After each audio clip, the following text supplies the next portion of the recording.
बड़ी खबर निकल कर आ रही है दोस्तों। सरकार ने कर दिया बड़ा ऐलान। दिन भर की 20 बड़ी खबर और देश के अलग अलग राज्यों से आ रही सरकारी अपडेट को इस वीडियो में जानने वाले हैं, जिसका सीधा फायदा गरीब और किसान भाई, महिलाओं, बुजुर्गों को होगा। वीडियो को लाइक कर दीजिए और कमेंट में अपने स्टेट का नाम लिखकर अपनी उपस्थिति दर्ज कर दीजिए। गाजियाबाद से सनसनीखेज खबर। बुधवार तड़के 16, 14 और 12 साल की 3 नाबालिग बहनों ने आत्महत्या कर ली। पुलिस जांच में सामने आया है कि बच्चियां कथित तौर पर बताया जा रहा है कि एक टास्क बेस्ड कोरियन गेम की लत के चलते तीनों ने सुसाइड किया, जिसे माता पिता रोकना चाहते थे। हालांकि पुलिस का कहना है कि वह हर एंगल से जांच कर रही है। यह घटना डिजिटल लत और मानसिक स्वास्थ्य पर गंभीर सवाल उठाती है। सुरक्षा पर चीन का बड़ा फैसला। चीन ने इलेक्ट्रिक व अन्य गाड़ियों में लगे छिपे हुए डोर हैंडल पर बैन लगा दिया। वजह कई हादसों में दरवाजे इमरजेंसी में नहीं खुले, जिससे की जाने गई। 2027 से नए नियम होंगे लागू। हर कार में मैकेनिकल रिलीज जरूरी होगा। टेस्ला से शुरू हुआ था यह। भारत में भी कुछ ब्रांड की कारों में इस तरह का हैंडल देखने को मिलता है। राहुल गांधी के भाषण पर लोकसभा में दूसरे दिन भी हंगामा। राहुल गांधी ने पूर्व सेना प्रमुख नरवणे की अप्रकाशित किताब और कारवां पत्रिका का हवाला दिया, जिस पर सत्ता पक्ष ने कड़ा विरोध किया। नियम 349 के तहत बिना प्रमाणित किताब पत्रिका पढ़ने पर रोक है। राजनाथ सिंह, अमित शाह, रिजिजू ने आपत्ति जताई, जबकि विपक्ष ने इसे लोकतांत्रिक अधिकार बताया। सदन बार बार स्थगित हुआ। बड़ी खबर। नए रक्षा बजट से कितनी आधुनिक हो पाएगी भारतीय सेना, आइए जानते हैं। भारत का रक्षा बजट 2026-27 में 15% बढ़कर 7.84 लाख करोड़ रुपए हुआ है। हथियार व तकनीकी खरीद पर जोर दिया गया है। भारत का कुल रक्षा बजट तकरीबन $4 ट्रिलियन है, जो कि जीडीपी का 1.9% है। वहीं चीन की बात करें तो साल 2024 में उसका रक्षा बजट $18.74 ट्रिलियन की थी, जो कि जीडीपी का 1.7% था। विशेषज्ञ मानते हैं कि सेना को आधुनिक बनाने के लिए जीडीपी का कम से कम 3% रक्षा पर खर्चा जरूरी है। बंगाल चुनाव के रण में उतरे तेज प्रताप, विरोधियों को दी सीधी चुनौती। जी हां दोस्तों, जनशक्ति जनता दल के प्रमुख तेज प्रताप यादव ने पश्चिम बंगाल विधानसभा चुनाव लड़ने का बड़ा ऐलान कर सबको चौंका दिया है। तेज प्रताप ने हुंकार भरते हुए कहा है कि कौन घमंडी है, कौन बेईमान, इसका फैसला चुनाव के बाद जनता करेगी।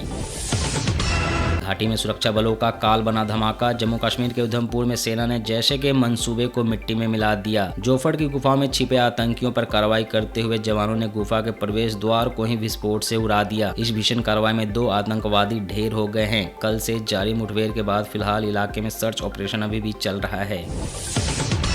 धोनी का चौंकाने वाला खुलासा। जी हां, क्रिकेट जगत से बड़ी खबर। कैप्टन कूल महेंद्र सिंह धोनी ने साफ कर दिया है कि वे भविष्य में कमेंट्री करते नजर नहीं आएंगे। धोनी के अनुसार कमेंट्री एक कठिन कला है, जिसमें कि अपनी बात को बिना किसी को ठेस पहुंचाए शालीनता से रखना होता है। उन्होंने अपनी एक बड़ी कमजोरी का जिक्र करते हुए कहा कि वे आंकड़े याद नहीं रख पाते। काठमांडू से इस्तांबुल जा रहे टर्किश एयरलाइन के विमान के इंजन में उड़ान भरने के महज 4 मिनट बाद आग लग गई। 236 यात्रियों की जान खतरे में देख विमान को तुरंत कोलकाता एयरपोर्ट पर सुरक्षित लैंड कराया गया। फिलहाल सभी यात्री सुरक्षित हैं और तकनीकी जांच की जा रही है। बिहार सरकार का बड़ा फैसला। बिहार सरकार ने गर्ल्स हॉस्टल के लिए बेहद सख्त नियम लागू कर दिए हैं। पटना में एक नीट छात्रा की दुखद मौत के बाद डिप्टी सीएम सम्राट चौधरी ने सुरक्षा से समझौता न करने के निर्देश दिए हैं। सभी हॉस्टलों का पंजीकरण अनिवार्य होगा। 24 घंटे महिला वार्डन और सीसीटीवी की मौजूदगी जरूरी होगी। हॉस्टल के सभी कर्मचारियों का पुलिस वेरिफिकेशन अनिवार्य कर दिया गया है। बड़ी खबर सुप्रीम कोर्ट से। सुप्रीम कोर्ट में एंटी कन्वर्जन कानून को सीधी चुनौती। National council of churches in India ने 12 राज्यों के धर्मांतरण कानूनों को असंवैधानिक बताते हुए सुप्रीम कोर्ट का रुख किया है। याचिका में कानूनों को भेदभावपूर्ण, अस्पष्ट और दुरुपयोग योग्य बताया गया है। कोर्ट ने मामला 3 जजों की बेंच को सौंपा है और केंद्र ने याचिका का विरोध किया है। चीन की सैन्य ताकत की खुली पोल। चीन से आई बड़ी खबर। राष्ट्रपति शी जिनपिंग की सेना में भ्रष्टाचार का ऐसा खुलासा हुआ है जिसने पूरी दुनिया को चौंका दिया। मिसाइलों में मिला पानी। जी हां दोस्तों, रिपोर्ट के मुताबिक चीन की परमाणु मिसाइलों में ईंधन की जगह पानी भरा पाया गया है और लॉन्च साइलों के ढक्कन भी खराब मिले हैं। शी जिनपिंग का बड़ा एक्शन। इस गंभीर लापरवाही और करप्शन के बाद सेंट्रल मिलिट्री कमीशन के कई शीर्ष अधिकारियों को बर्खास्त कर दिया गया है। बंगाल की राजनीति में बड़ा धमाका। सुप्रीम कोर्ट में मतदाता सूची विवाद पर महासुनवाई हुई। मुख्यमंत्री ममता बनर्जी खुद अदालत पहुंची और चुनाव आयोग पर नाम हटाने का आरोप लगाया। चीफ जस्टिस ऑफ इंडिया यानी कि सीजेआई ने बीच में ही उन्हें टोकते हुए कहा कि उनकी ओर से वरिष्ठ वकील कपिल सिब्बल और श्याम दीवान पहले ही सभी दलीलें रख चुके हैं। अगली सुनवाई 9 फरवरी को होगी। चुनाव आयोग को जवाब देना होगा।